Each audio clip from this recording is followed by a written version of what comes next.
시골에서 서울에 올라와서 공부하는 한 학생이 용돈이 떨어지자 시골에 계신 아버지한테 이런 편지를 보냈다고 합니다. 아버님 죄송합니다. 집안 사정이 어려운 줄 알면서 염치 없이 글을 올립니다. 아무리 아껴 써도 물가가 많이 올라서 생활비가 턱없이 모자랍니다. 죄송하지만 돈 조금만 더 붙여주십시오. 몇 번이나 망설에다가 이 글을 띄웁니다.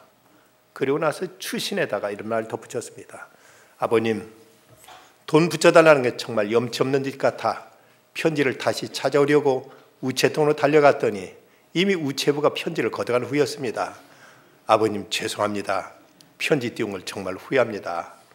근데 며칠 뒤에 이 학생한테 아버지로부터 답장이 왔습니다. 걱정 마라. 내 편지는 못 받았다.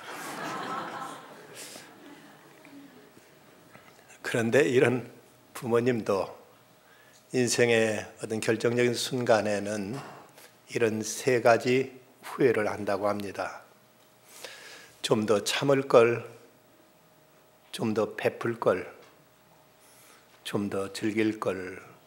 이것이 많은 사람 인생의 마지막 순간에 갖게 되는 삶에 대한 후회라고 이렇게들 얘기합니다.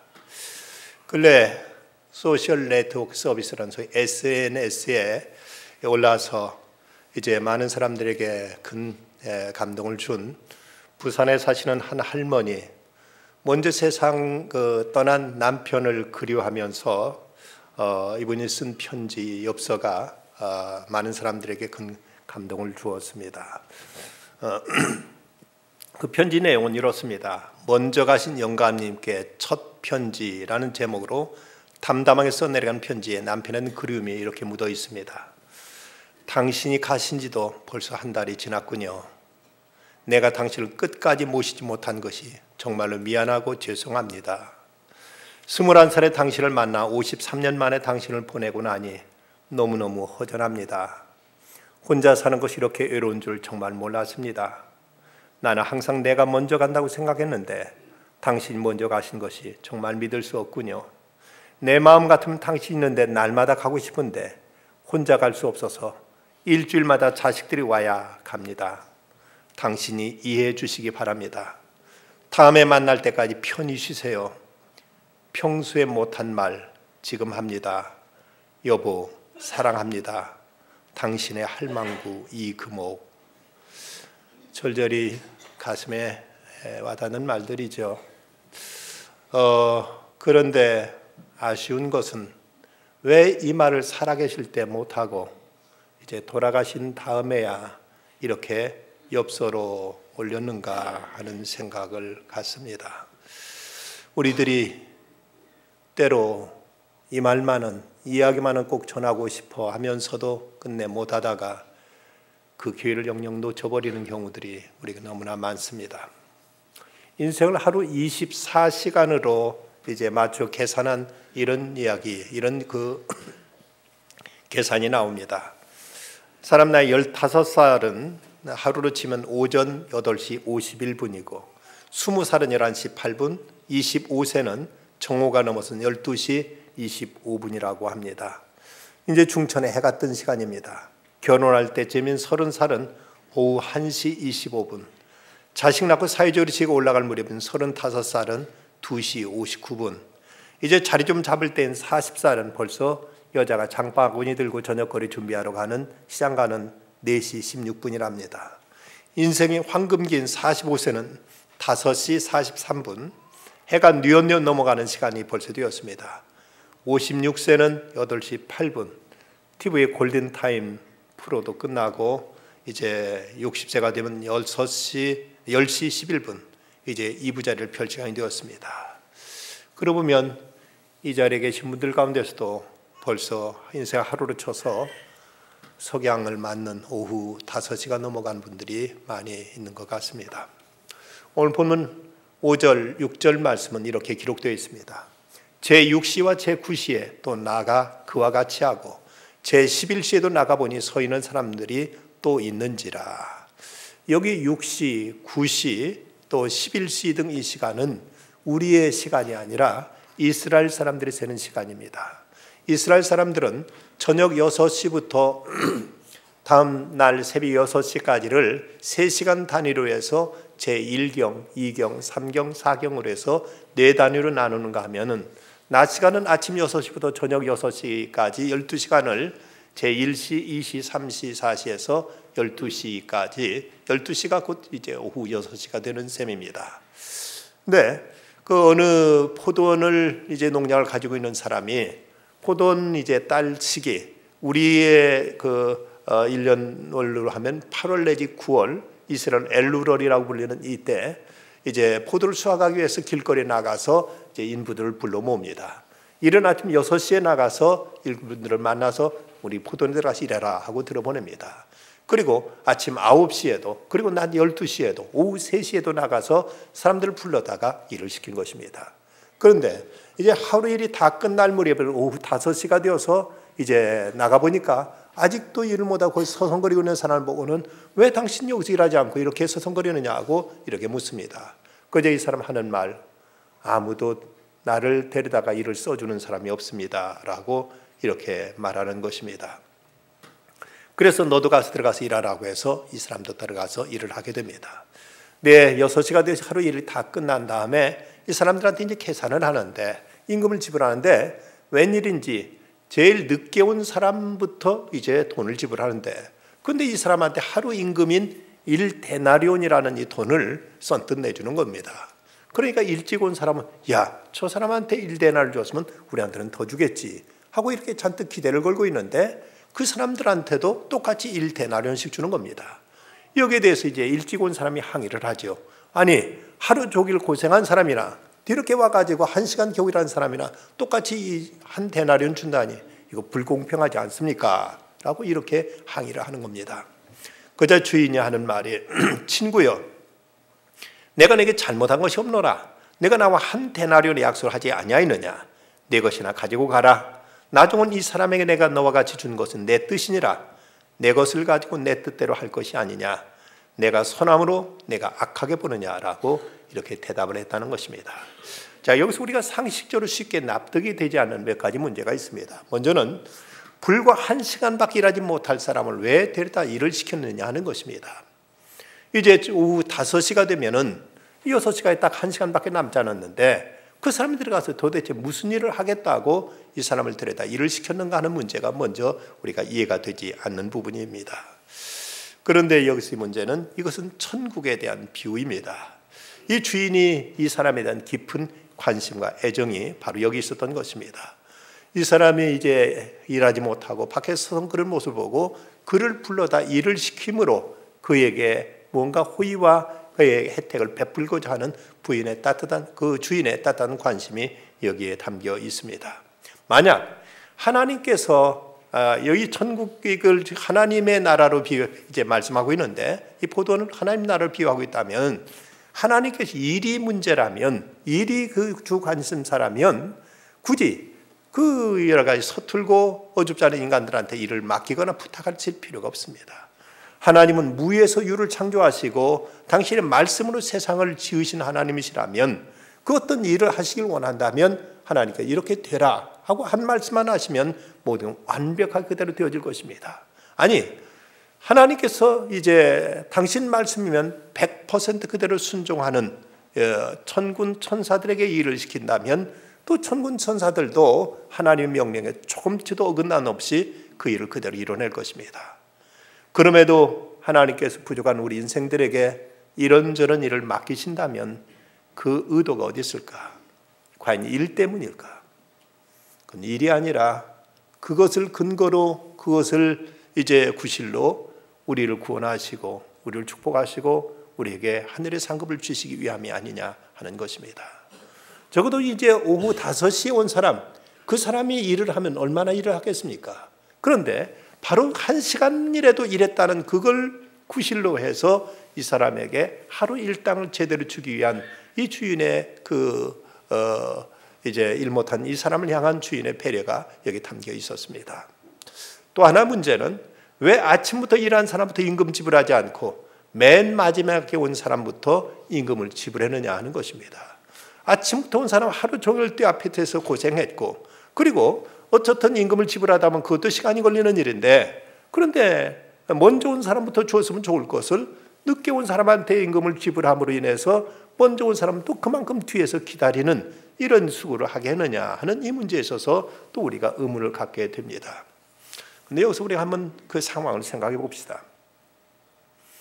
오후 5시에 들어와서 일하는 사람, 이 사람은 하루 종일 얼마나 마음이 졸였겠습니까? 그 당시도 경제 상황이 좋지 않았기 때문에 경제가 어려우면 일자리를 찾기가 어렵습니다. 그러다 보면은 하루 종일 일자리를 찾아 헤매도 이제 자기가 할 일이 주어지지 않아서 하루는 온전히 공채되는 수가 많았고, 그러다 보면 그 당시 그 어려운 경제 상황에 그날 하루 뭔가 벌이를 해서 들어가지 못하면 집안 식구들은 쫄쫄 굶어야 되고 어린 자식들은 울을 것이고 아내는 아내대로 당신은 한 푼도 못 벌고 어떻게 빈수로 하느냐고 원망할 것입니다. 이러면서 하루 종일 애태웠을 그의 심정을 주인은 헤아렸던 것입니다. 그래, 너 많이 힘들었지, 너 많이 지금 이것 때문에 마음 많이 졸였지, 이러면서 이 주인은 바로 그 사람의 그 어려움을 헤아리고 그에게 먼저 돈을 지불한 것입니다. 그런가 하면 아침 일찍 온 사람은 나름대로 이제 오후 5시쯤 들어온 그 사람을 보고 이 뭐야? 이제 오는 것들이 다 있어? 이러면서 한참 어떤 고참 티를 내면서 그들을 무시하고 욱박지를 수 있었을 것입니다. 이런 모습을 보면서 주인은 그 약자에 대한 배려, 거기에 대한 그 애정을 가지고 그에게 먼저 임금을 지불했습니다. 또 하나 제기될 수 있는 문제는 왜 일찍 온 자나 늦게 온 자나 똑같이 한 데나리온씩 동등하게 주느냐는 문제입니다. 자, 이 문제에서 분명히 주인은 대답합니다. 너하고 분명 아침 일찍이 1데나리온씩 일하기로 주기로 계약 맺지 않았느냐? 그래서 내가 너한테 정당한 것을 줬다. 그리고 이 사람의 준 것은 이건 임금이 아니라 내가 그에게 베푼 호의요, 그에게 베푼 은전이라 하고 이렇게 얘기하는 것입니다.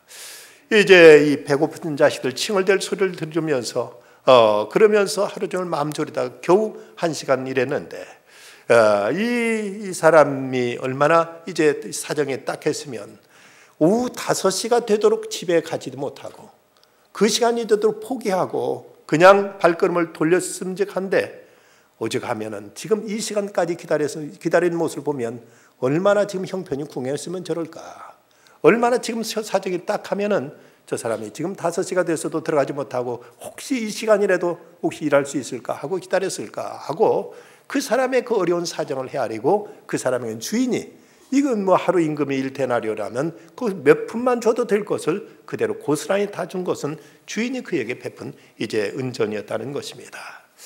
어찌 보면 이런 절망의 시간에도 이제 모든 게 끝났다 싶은 이 시간에도 하나님을 향한 우리들의 소망은 끊지 말아야 됩니다.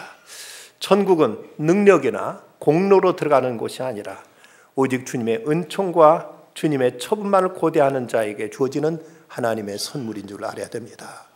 내가 무엇을 잘했기 때문에, 내가 많은 것을 했기 때문에 이것에 대한 응분의 대가로서 얻어지는 것이 천국이 아닙니다.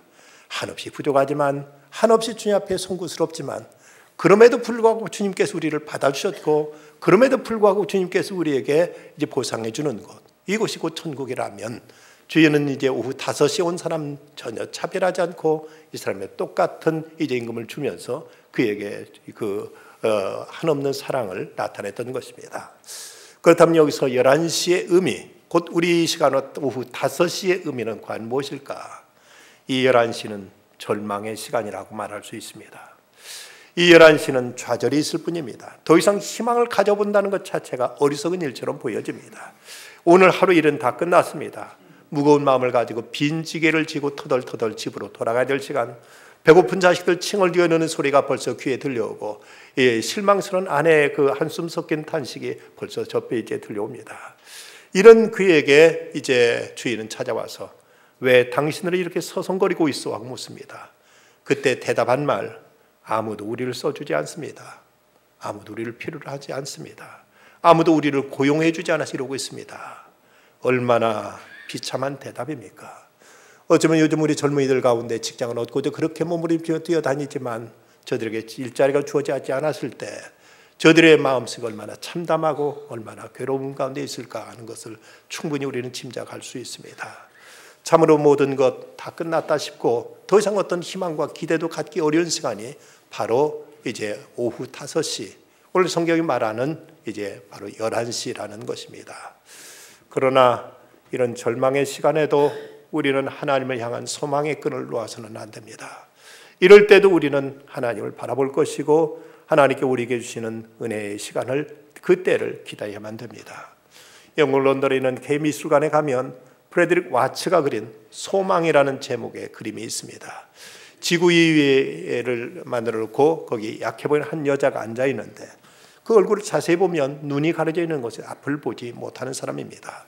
여자의 손에는 조그만 비파가 하나 들려 있는데 비파에는 원래 7개의 현 줄이 이제 있습니다만은 벌써 6개는 다 끊어져 버리고 한 줄 남은 비파를 가지고 이것을 퉁기고 있는 모습입니다.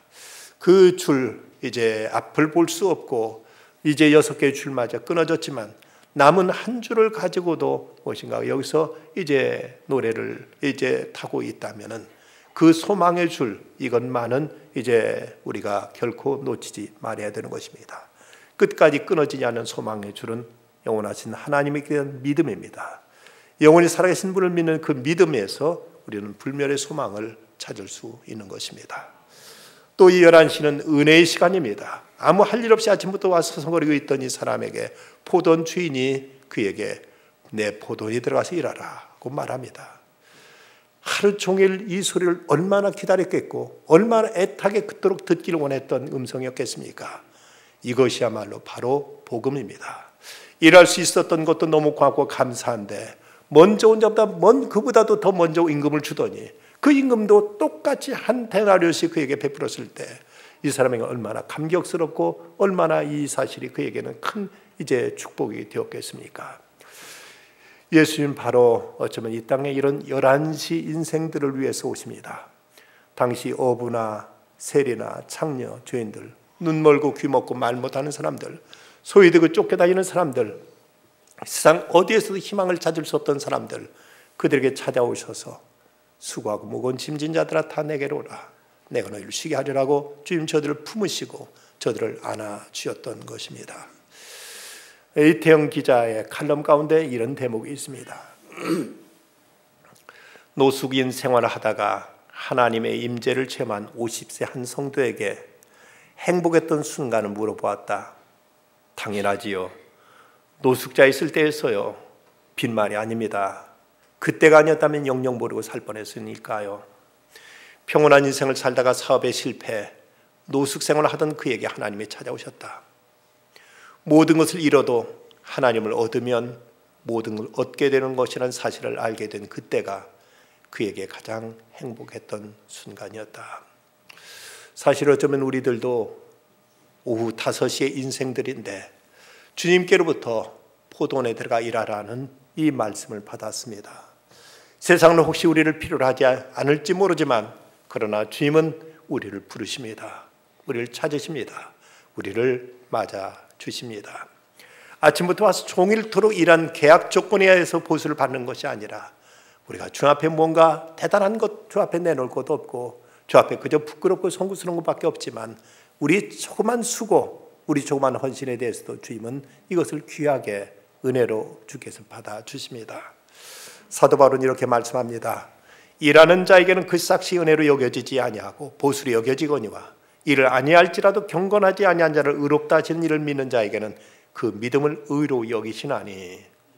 은혜란 곧 무자격한 자에게 베푸시는 하나님의 호의입니다. 그런데 바로 우리가 이 하나님의 은총을 입었다는 사실입니다. 또한 이 11시는 이제 마지막 기회입니다. 만약 서성이던 사람 11시 이제 이 사람이 기다리다가 한 4시 50분쯤 됐을 때 아이고 오늘은 아무것도 안 되는가 보다 하고 덜덜 돌아가 버렸더라면 영영 그에게 이 귀한 기회는 이제 주어지지 않았을지 모릅니다. 오후 5시가 되도록 곧 이제 1시간이면 해가 넘어가는 그 시간인데 그때까지 그는 이제 돌아가지 않고 참고 기다렸던 것이 그로 하여금 이 주인의 귀한 사랑을 받을 수 있는 기회가 되어졌던 것입니다. 최후로 그에게 찾아온 11시, 그때를 찾은 자에게는 구원의 은혜이지만 만약에 그가 그것을 포기하고 돌아갔더라면 그에게는 참으로 이제 말할 수 없는 쓰라림과 배고픔과 그리고 절망의 시간이 되고 말았을 것입니다. 우리가 하나님의 은혜도 믿음으로 깨닫고 받아들인 자에게는 우리에게 구원이 주어지지만 이 귀한 하나님의 은혜를 우리가 거절하고 이것을 만으로 여기게 된다면 이건 곧 심판으로 이어지고 만다는 사실을 우리는 잊지 말아야 될 것입니다. 우리는 더 이상 서성거려서는 안 됩니다. 설사 우리의 삶이 오후 5시의 삶이라 해도 우리는 망설이거나 주저해서는 안 됩니다. 천국의 포도원이 주는 놀랍고도 풍성한 약속이 있는 한 우리는 절망해서는 안 되는 것입니다.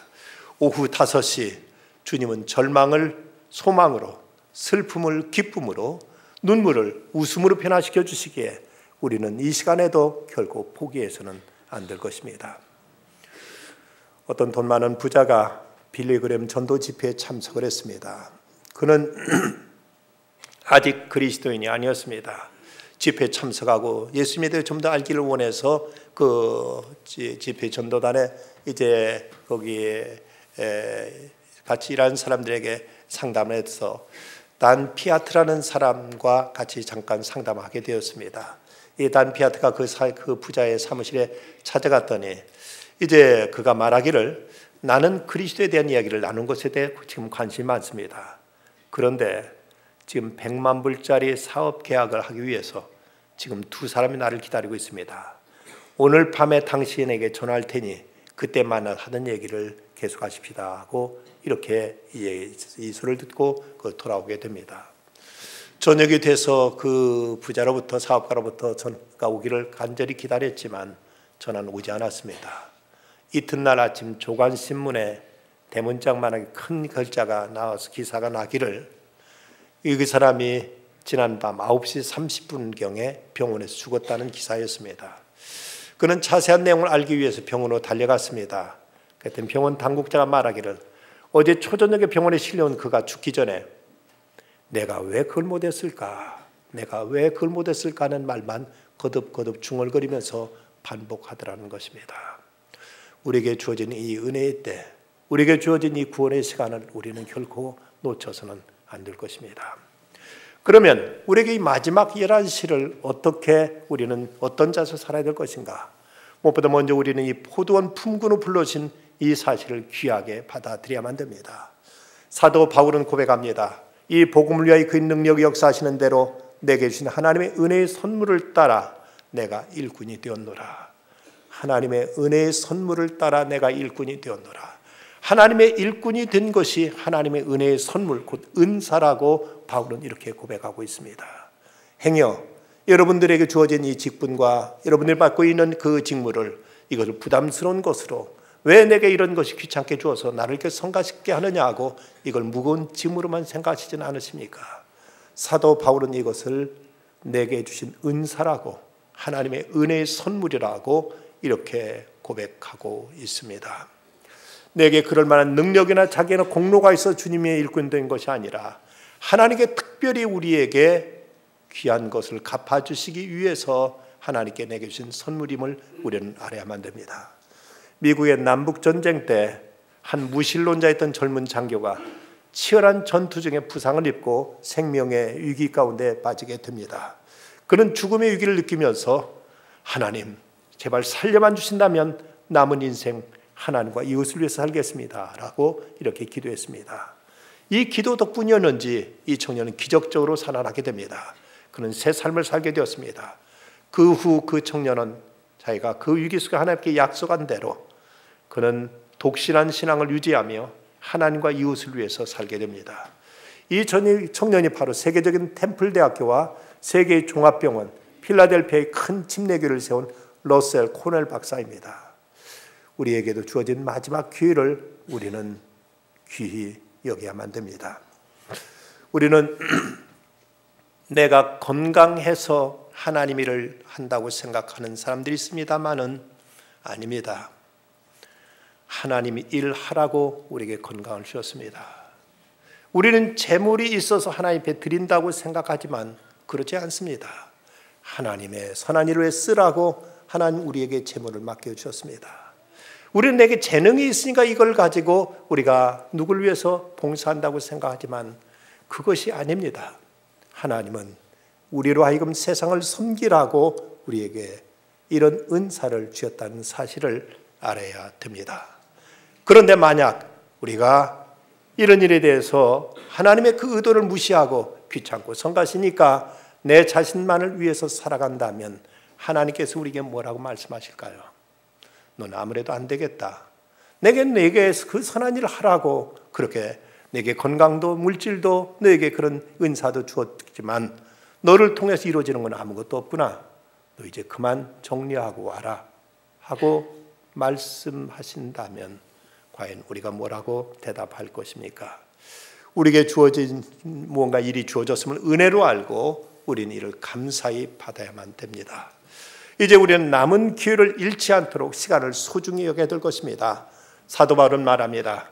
그러니 너희가 어떻게 행할지를 자세히 주의하여 지혜 없는 자가 자지 말고 오직 지혜 있는 자가 자여 세월을 아끼라.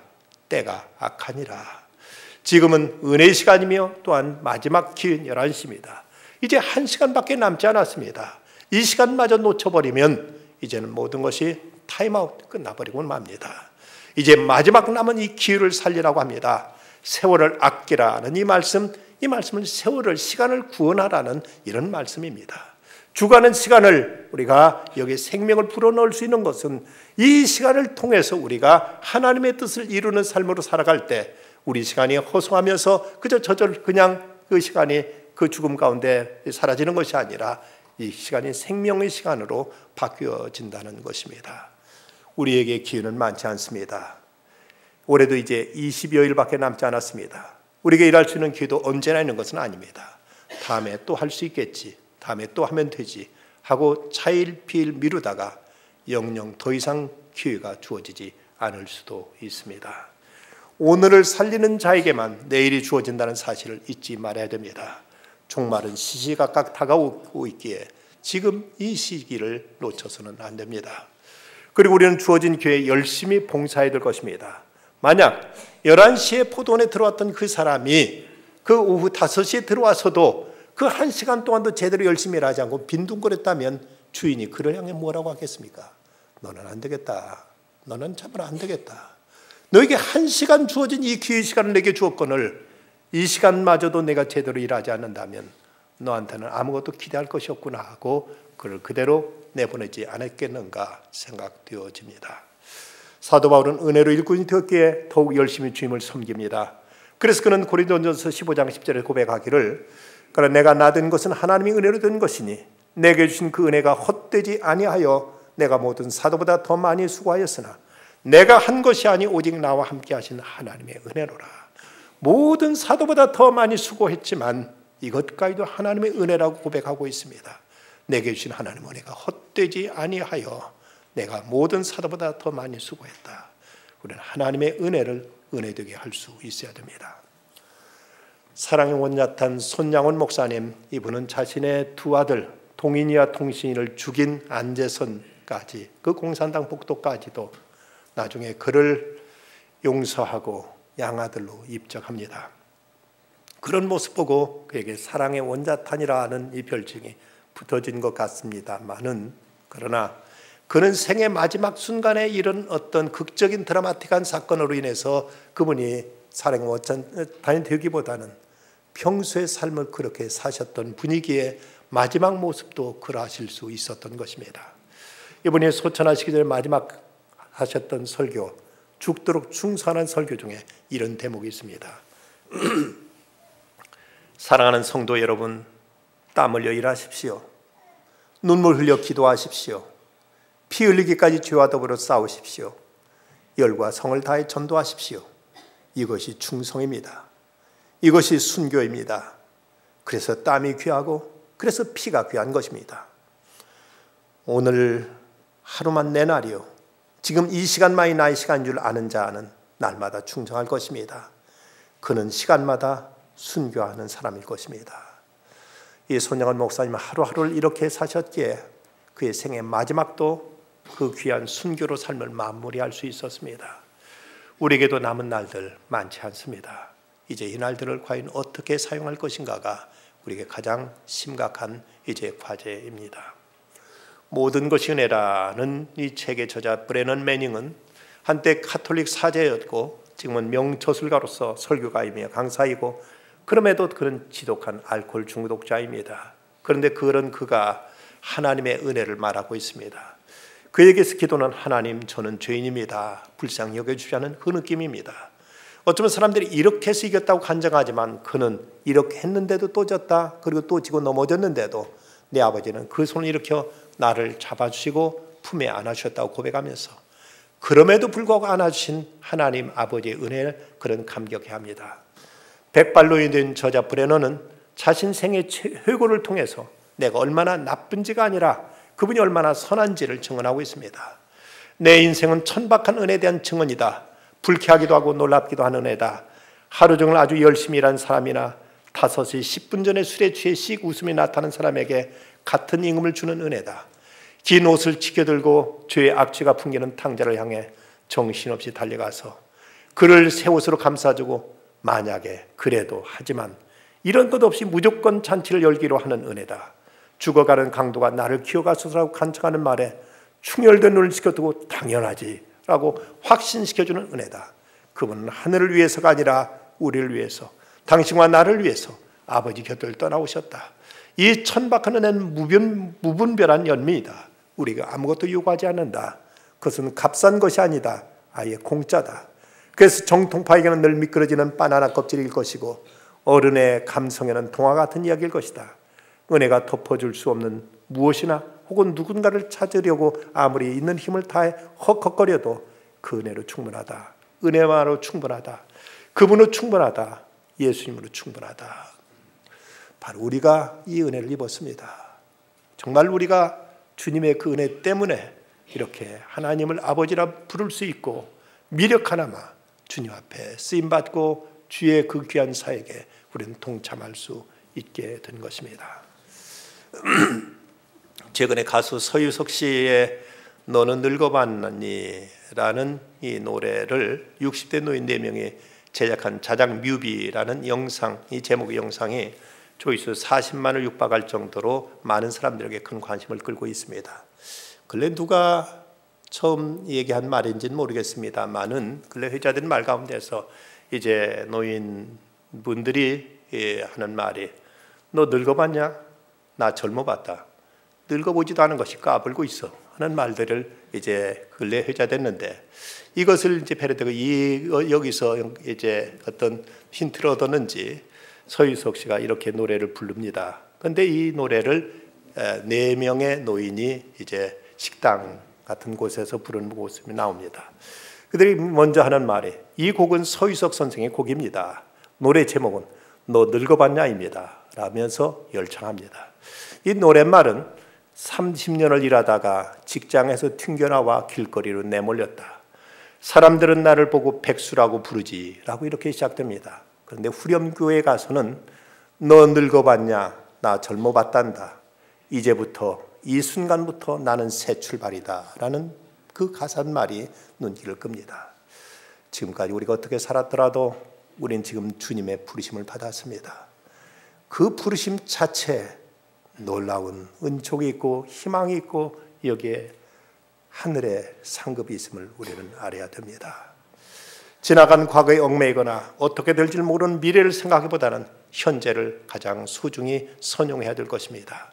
내가 무심코 보낸 오늘 하루는 어제 죽은 사람이 그토록 살기 원했던 내일이었다 하는 말이 있지 않습니까?